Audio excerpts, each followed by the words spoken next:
Assalamualaikum warahmatullahi wabarakatuh. Bismillahirrahmanirrahim. Alhamdulillahirabbil alamin. Assalatu wassalamu ala asyrafil anbiya'i wal mursalin sayyidina wa maulana Muhammadin wa ala alihi washabbihi ajmain wa ba'du. Kepada para pemirsa, wabil khusus kepada teman-teman Ma'had Al-Jami'ah Sunan Ampel, khususon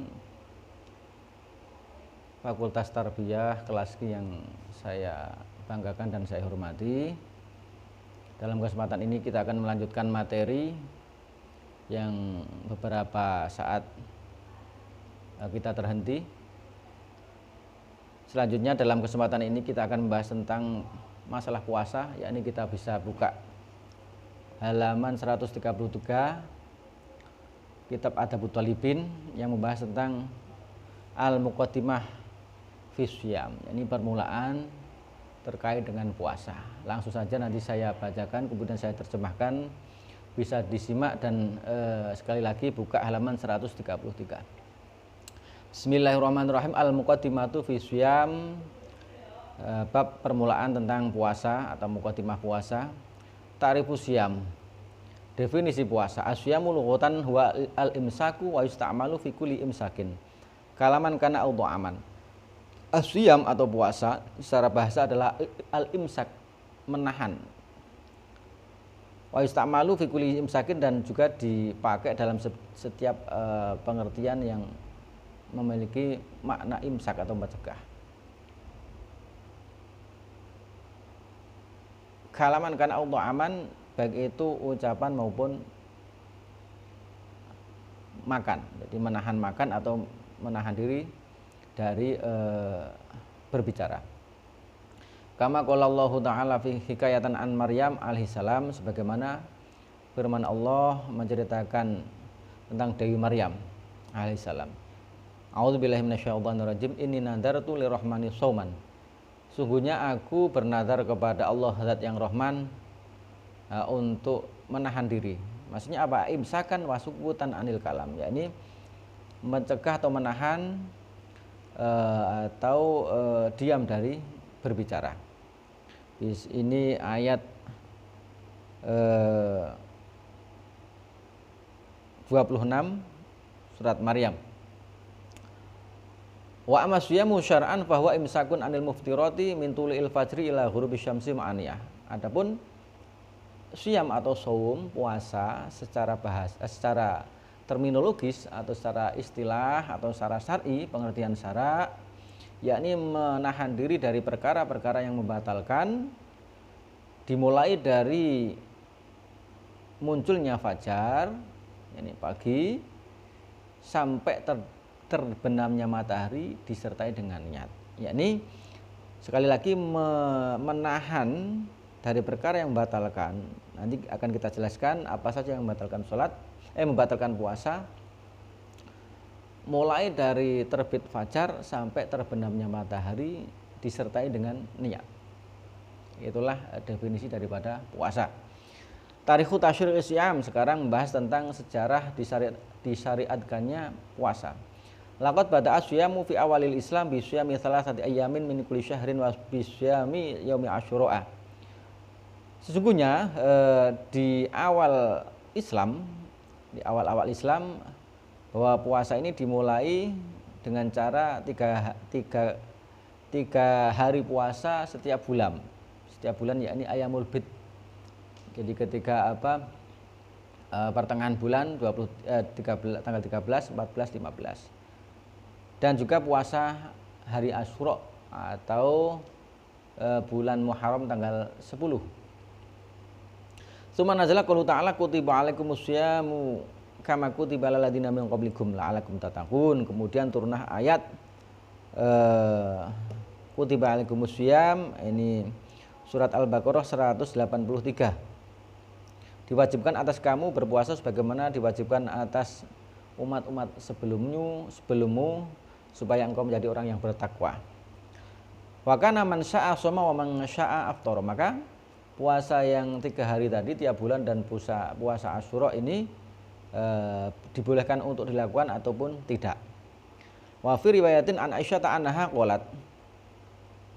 Dan satu riwayat dari Dewi Aisyah, beliau berkata, kana Asyura'u yusamu qabla Ramadan, bahwasanya Asyura ini dilakukan puasa sebelum Ramadan. Falamma nazala Ramadan kana man syaa shoma wa man syaa aftara. Maka ketika turun syariat Ramadan, maka puasa Asyura ini boleh dilakukan, boleh tidak. Rawahu Al-Bukhari wa Muslim wa Abu Dawud wa Tirmidzi. Hadis yang menjelaskan tadi itu diriwayatkan oleh Imam Bukhari, Imam Muslim, Imam Abu Dawud dan Imam At-Tirmidzi. Selanjutnya, summa nazala qaulu ta'ala syahrul ramadhan alladzi unzila fihil qur'an hudal linnas wa bayyinatin minal huda wal furqan faman syahida minkum asy-syahra falyasum. Nah, kemudian turunlah ayat dalam surat Al-Baqarah ayat 185, yakni bulan Ramadan yang diturunkan di dalamnya Al-Qur'an sebagai petunjuk bagi umat manusia dan sebagai penjelas dari petunjuk, dan juga membedakan Al-Furqan sebagai pembeda antara perkara yang baik dan perkara yang buruk. Faman syahida minkum syahr falyasum. Barang siapa menyaksikan atau melihat bulan atau hilal di sini, maka puasalah.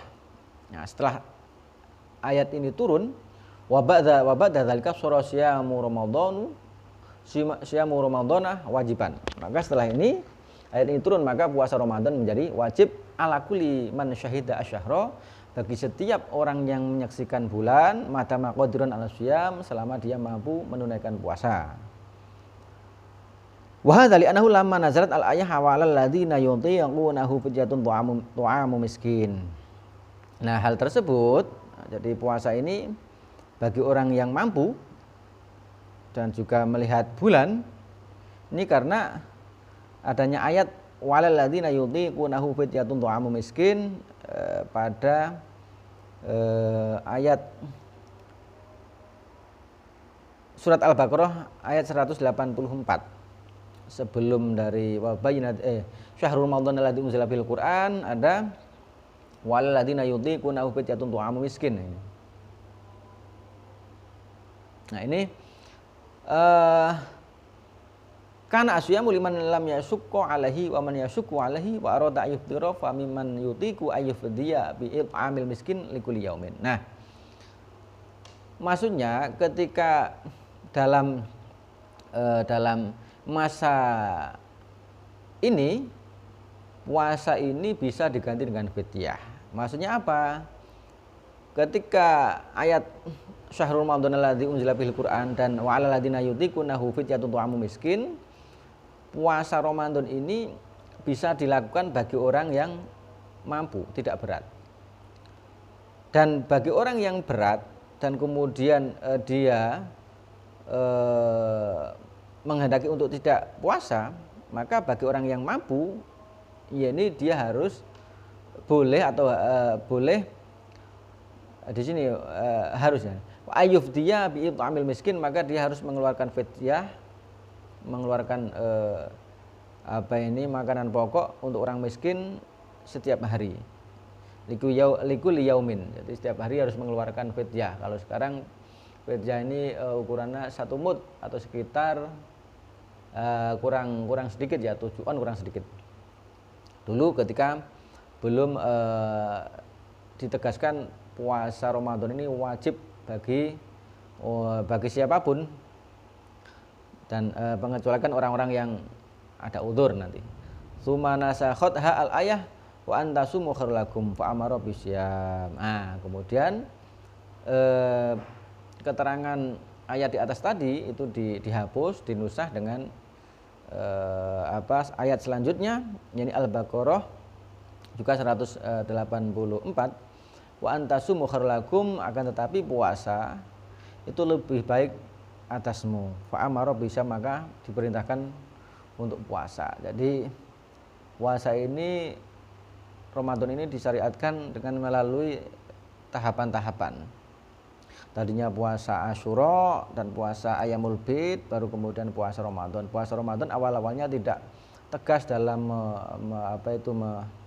mewajibkannya, baru kemudian selanjutnya dipertegas dan wajib bagi setiap orang muslim. Wa kana siyamu Ramadan alladzi furidha fi Sya'bana minas sanati saniyati lil hijrah ruknan min arkanil Islam al khamsah. Dan puasa Ramadan yang difardukan atau mulai difardukan diwajibkan pada bulan Sya'ban tahun kedua Hijriah sebagai rukun dari beberapa rukun Islam yang 5. Liqaulihi sallallahu alaihi wasallam, karena ada firman Allah,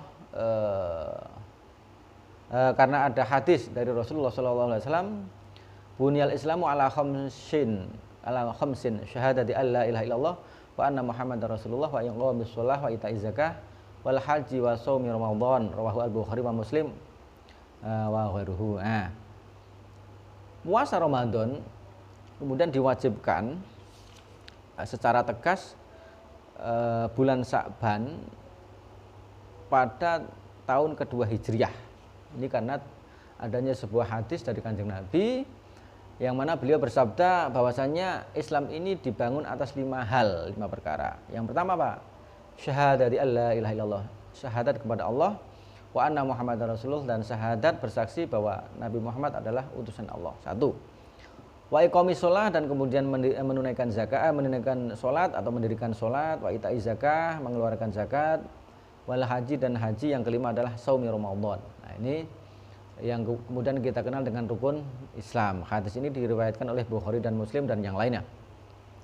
Selanjutnya kaifiyatus syam fi bidayatil Islam, tata cara puasa dalam permulaan Islam. Lam yakun fi syami bin nisbah ila zaman alladhi yusamu fihi kasyami alladhi na'rifuhu al-an walladhi istaqara alaihi amru syam wa huwa min tulu'il fajri ila ghurubi syamsi. Puasa jika ditilik dari sejarahnya tidak sebagaimana puasa yang kita lakukan, kita ketahui saat ini, yakni sebagaimana ketetapan puasa yang ada, yang kita kenal saat ini. Yakni apa? Mulai dilakukan mulai terbitnya fajar sampai terbenamnya matahari. Wa inna makana al-amru fi awalil Islam annahu yahrumu ala shaim al-aklu wasyurbu wal jima'u wa ghairu dzalik minal muftirati min hin yanamu aw yusalli al-isya'a al-akhirah. Fa ayyahama wajada awalan haruma 'alal muslim bihi ma dzukira minal muftirat. Nah, ini. Dan perintah di awal-awal Islam, yakni seorang muslim ini haram untuk dilarang yuhramu atau yahrumu ala shaim, diharamkan atau haram, dilarang bagi seorang yang orang yang puasa, yakni makan, minum, bersenggama atau berkumpul suami istri dan yang lainnya, perkara-perkara yang membatalkan puasa, min niyanamu, mulai dari dia tidur atau setelah dia salat isya yang akhir. Maksudnya apa? Maksudnya ketika seseorang itu menemui atau kemudian melakukan puasa, melakukan salat isya atau tidur, maka mulai dari kegiatan tersebut, mulai tidur atau mulai setelah salat isya, maka dia haram bagi setiap orang muslim melakukan perkara-perkara yang membatalkan tadi. Yani tidak boleh orang yang puasa, maksudnya orang yang setelah sholat isya atau setelah tidur, maka tidak boleh makan, minum, berkumpul dengan istrinya, dengan suami istri, atau melakukan perkara-perkara yang membatalkan puasa. Ini awal-awal puasa dilakukan seperti ini. Wa summa nusikha dzalik wa ubiha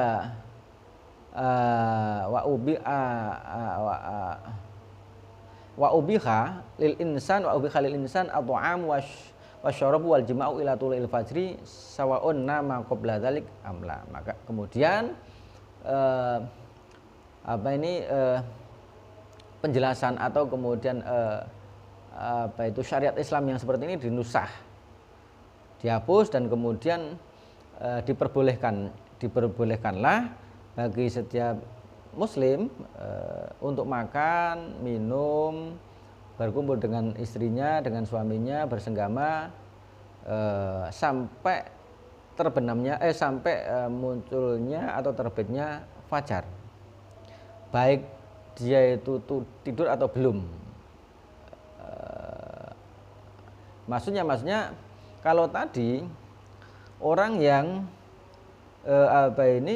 sudah tidur atau sudah sholat isya, maka tidak boleh melakukan perkara yang membatalkan sholat, makan, minum, jima, tidak boleh, atau yang lain yang membatalkan puasa. Namun selanjutnya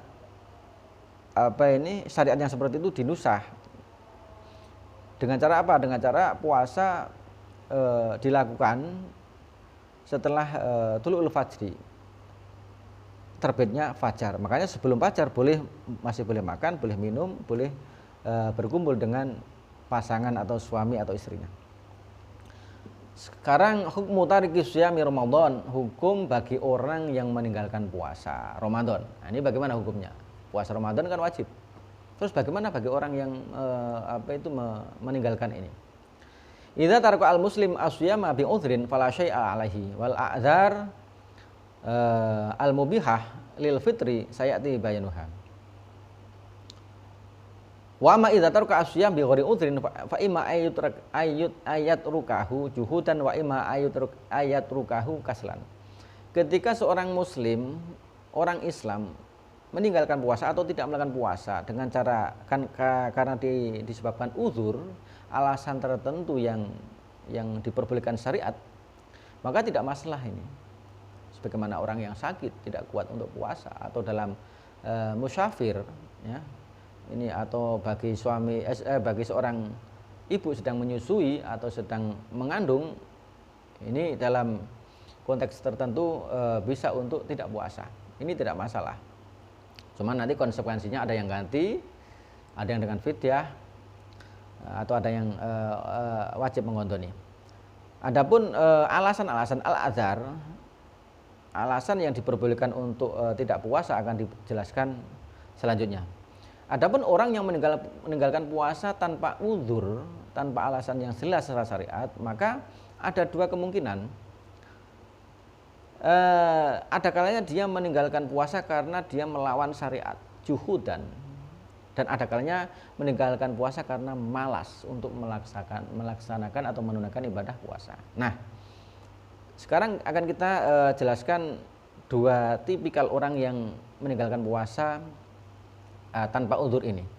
Wa in tarakaha juhudan bi an jahada wujubahu faqala inna syiyama laisa biwajibin fi syar'i.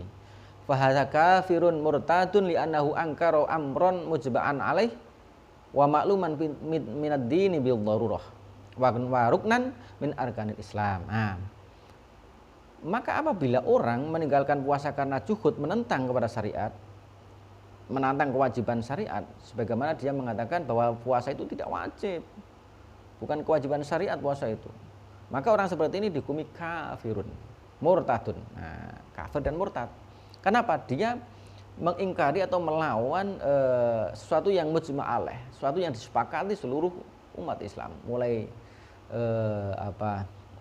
masa Kanjeng Nabi sampai saat ini, semua ulama mujma' alaih.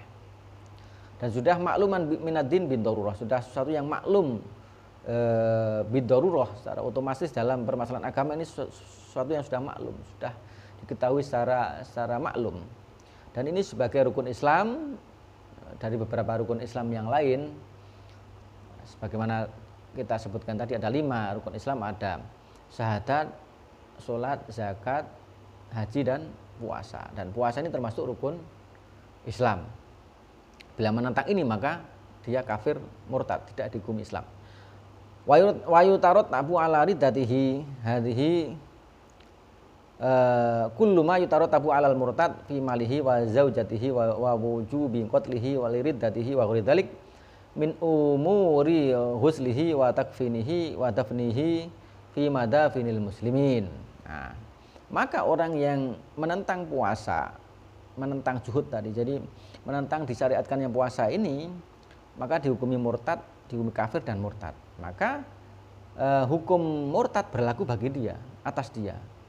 Sebagaimana apa? Terkait dengan malnya, hartanya. Hartanya maka dihukumi hartanya orang kafir, orang murtad. Kemudian tidak bisa saling mewarisi ya, misalnya dalam keluarga tidak bisa saling mewarisi orang kafir atau orang murtad ini, dan juga zaujahnya, istrinya atau suaminya menjadi terputus hukum pernikahannya. Wa wujubi qatli, dan wajib membunuhnya dengan syarat-syarat tertentu ya, yang mungkin dijelaskan di tempat lain. Karena wajib membunuhnya karena murtad ini. Dan hukum-hukum yang lain sebagaimana ketika dia meninggal, mati, maka permasalahan memandikannya, mengafaninya, menguburnya di tempat muslim ini dilarang. Tidak bisa tidak perlu dimandikan sebagaimana orang Islam, tidak perlu dikafani, tidak perlu dikuburkan di tempat kuburan orang muslim.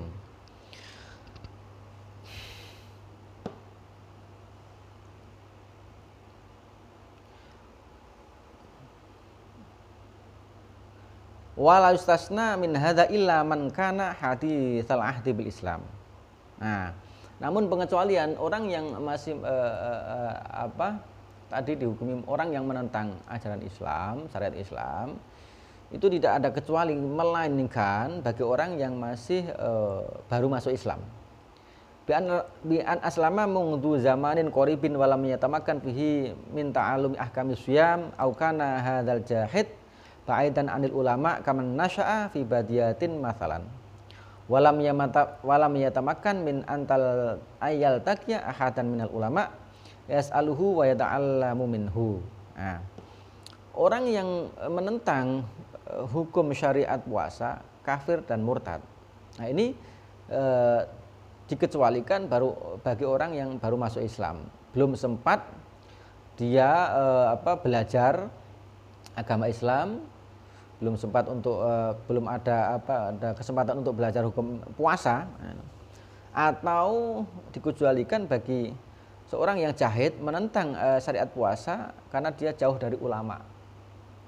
Jauh dari ulama, sebagaimana orang yang tumbuh lahir di hutan, dia pernah syahadat tapi tidak pernah belajar kepada ustadz, kepada ulama, orang yang tahu tentang ajaran Islam, khususnya puasa ini.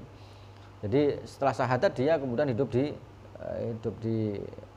melanjutkan hidupnya di hutan misalnya, dan tidak sempat bertemu dengan seorang orang yang tahu tentang alim, yang tahu tentang syariat Islam, yang untuk ditanyai atau belajar kepadanya. Fahadha yu'dharu fi juhudihi lisyam. Nah, maka orang yang seperti ini termasuk uzur.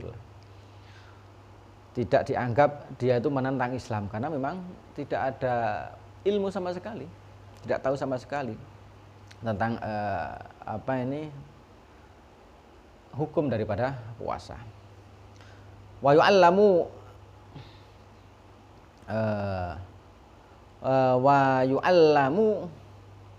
ahkamahu wa ba'da dzalika yajri alaihi al-hukmu asabiq in azhara juhutahu. Nah, maka orang yang seperti ini maka harus harus diajari, dikasih tahu tentang hukum-hukum puasa, dan setelah diajari maka hukumnya berlaku sebagaimana yang telah lewat tadi. Jadi penjelasan tentang bagaimana orang yang sudah tahu hukum puasa kok kemudian dia menentang syariat Islam, maka dihukumi murtad apabila dia masih menentang. Jadi kalau sudah dikasih tahu kok masih menentang tentang syariat Islam, maka hukumnya kafir dan murtad. Selanjutnya wa amma man taraka shaumahu bi ghairi udhrin. Adapun orang yang meninggalkan puasa tanpa adanya udhur, wa kana rajahidin li wujubihi, dan dia tidak menentang terhadap kewajiban puasa. Wa dzalika ka'an qala as-shaumu wajibun ala alayya wa ala ghairi walakini la asumu. Nah ini. Dan dia berkata, contohnya dia sebagaimana dia berkata, puasa itu wajib bagiku dan bagi yang lain, akan tetapi aku tidak puasa. Fa innahu yakunu fasikon wa laysa bikafirin. Orang yang seperti ini dihukumi fasik, tidak kafir. Jadi tetap Islam tapi fasik, pelaku dosa besar. Wa wajaba ala hakimil muslim habsuhu wa man'uhu minadh dhu'am wa syarab naharon liyahsula lahu as-shaum bidzalika walau suratan. Maka wajib bagi pemerintah muslim atau hakim untuk menahan dia, mencegah dia dari makan dan minum seharian itu. Supaya apa? Supaya dia ini liyahsula lahu as-shaum bidzalika, supaya dia itu terlihat puasa. Meskipun hanya surah saja secara lahiriah puasa, secara secara lahiriah dia puasa meskipun aslinya dia tidak puasa. Wajib bagi pemerintah Islam ya ini, pemerintah untuk menahan dia untuk tidak makan dan minum. Ya. Tapi dia tidak dihukumi kafir, tapi orang yang fasik. Selanjutnya hikmah dan rahasia serta faedah puasa. Hikamusyami wa asraruhu wa fawaiduhu. Hikmah-hikmah puasa dan rahasia serta faedah-faedah atau manfaat puasa. Wa mimma la syakka fihi anna ahkamallahi ta'ala kullaha qaimatun ala hikamin wa asrarin wa fawaida lil ibad. Sudah tidak ragu lagi bahwasanya hukum-hukum Allah, semuanya hukum Allah ini berdiri di atas beberapa atau memiliki beberapa hikmah, rahasia-rahasia dan faedah-faedah bagi hamba-hambanya. Walakin la yustaratu ayakuna al-ibadu ala ilmin biha, akan tetapi tidak disyaratkan setiap bagi hambanya untuk harus tahu tentang itu, tentang hikmah dan rahasia dan faedah. Nah, ya kita dianjurkan untuk tahu supaya kita lebih mantap dalam beribadah, tapi itu tidak syarat mutlak. Wa mimma la syakka fihi aidan analis saumi hikaman wa fawaida katsiratan qad yatlu'u al ibadu ala ba'tiha. Nah, dan tidak dan termasuk tidak ada keraguan lagi bahwasanya puasa ini memiliki beberapa hikmah, faedah yang banyak, yang mana hamba Allah ini bisa mengetahui sebagiannya.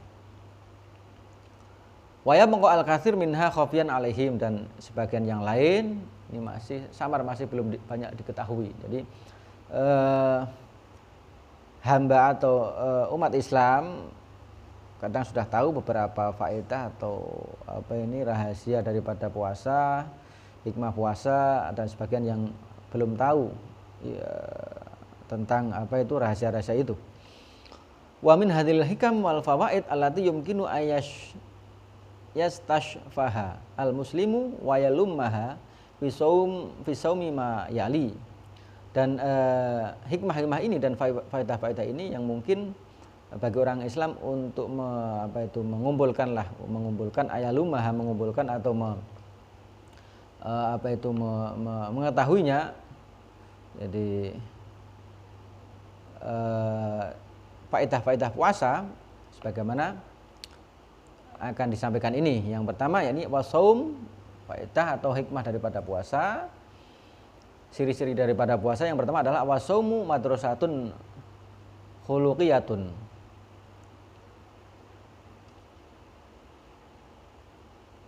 Kubra, khuluqiyatun kubra yatadarrabu fiha al-mu'min ala khisalin katsiratin.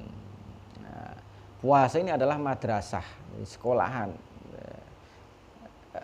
penggodokan, madrasah akhlak yang besar,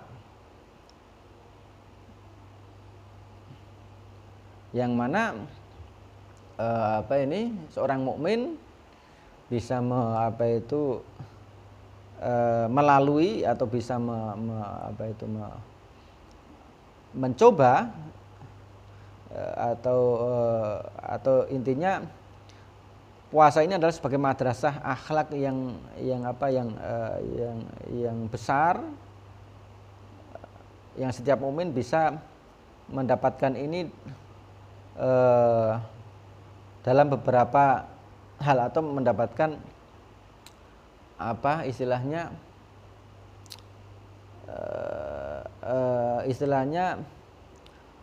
setiap orang mukmin ini bisa menemukan itu dalam beberapa hal. Bahwa jihadun linafsi, yang pertama yakni diantaranya adalah jihad linafs. Kita bisa berjihad hawa nafsu, melawan hawa nafsu. Yang pertama, wa muqawamatul ahwa, dan kemudian melawan terhadap hawa. Wa naza'atus syayatin, dan kemudian melawan setan allati qad taluhu lahu, yang terkadang tampak.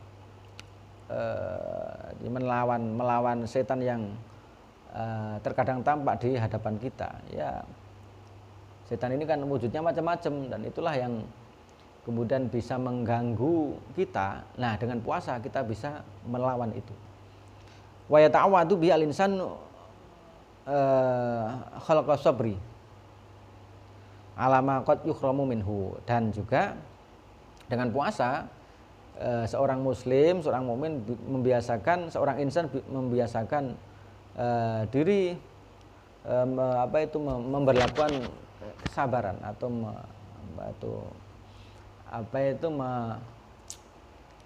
memberlakukan diri, atau kemudian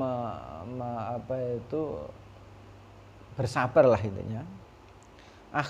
Akhlak berupa sabar, kebiasaan bersabar atas perkara-perkara yang diharamkan bagi seorang insan. Maksudnya intinya dengan puasa seorang insan ini bisa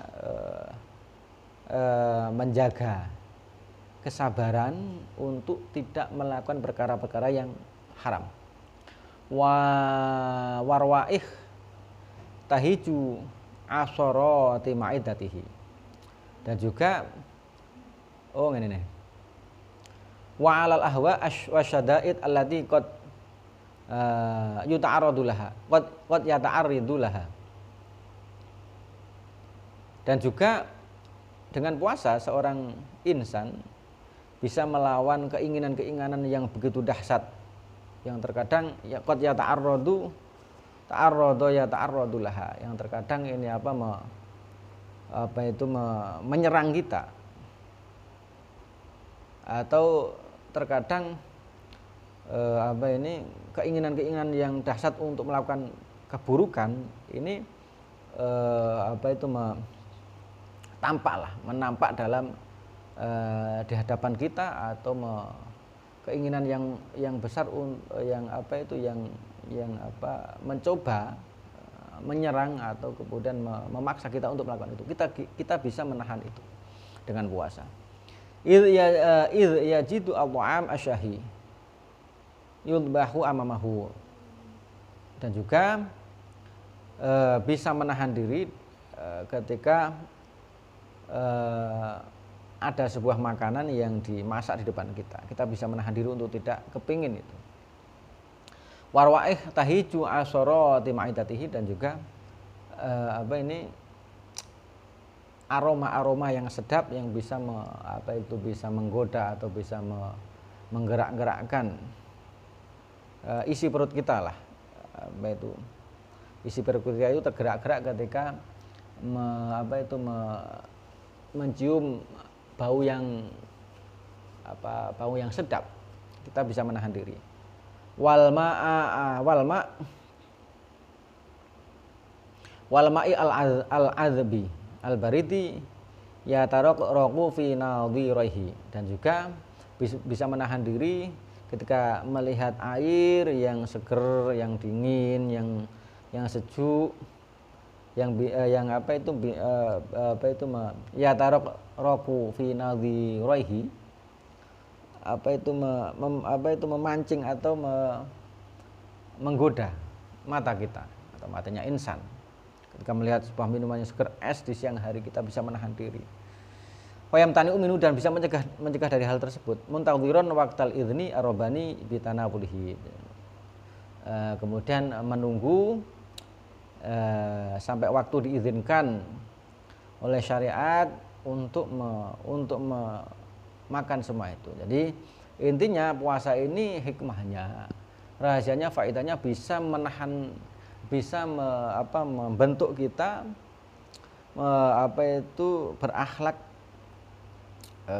berakhlak yang baik. Atau madrasatul akhlak. Puasa adalah madrasatul akhlak, sekolah untuk membentuk karakter yang baik. Kita bisa menahan dari perkara-perkara yang tadinya haram ketika kita lakukan, kita bisa menahan diri.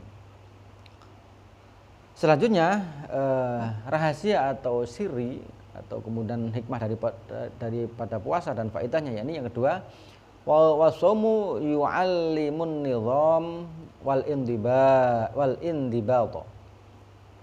Puasa ini mengajarkan kita hidup teratur dan juga hidup disiplin sesuai dengan waktunya.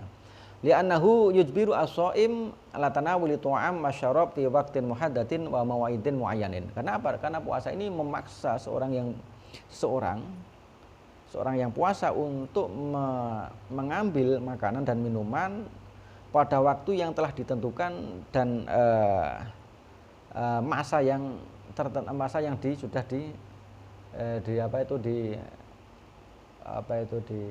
dipastikan, yakni menunggu maghrib.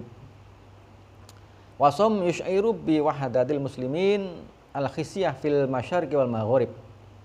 Wahum jami'an yasumuna wa yuftiruna fi waqtin wahidin li'anna rabbahum wahidun wa ibadatahum muwahhidatun. Nah, puasa juga memberikan mengisyaratkan bersatunya seluruh umat Islam secara simbolik. Ini kan secara khisyah, secara kelihatan, secara simbolik ini bersatu. Mulai dari umat Islam yang di daerah daerah timur maupun barat, semuanya seluruh dunia umat Islam bersatu bareng puasanya. Fahum jami'an yasumuna wa yafturuna fi waqtin wahidin. Mereka semuanya ini berpuasa dan beriftar, berbuka puasa dalam satu waktu. Li'anna rabbahum wahidun. Karena apa? Karena Tuhan mereka adalah satu, wahid. Wa ibadatuhum wahidun, dan ibadahnya adalah muwahhidah, mengesahkan Allah. Inilah materi tentang muqaddimah puasa yang bisa saya sampaikan dalam kesempatan ini. Bisa nanti dipelajari lagi, apabila ada kekurangan dari saya, ada kekurangan atau ada perlu yang ditanyakan, kita bisa diskusikan. Kiranya cukup sekian, semoga bermanfaat. Wallahu muwaffiq ila aqwamit thoriq. Assalamualaikum warahmatullahi wabarakatuh.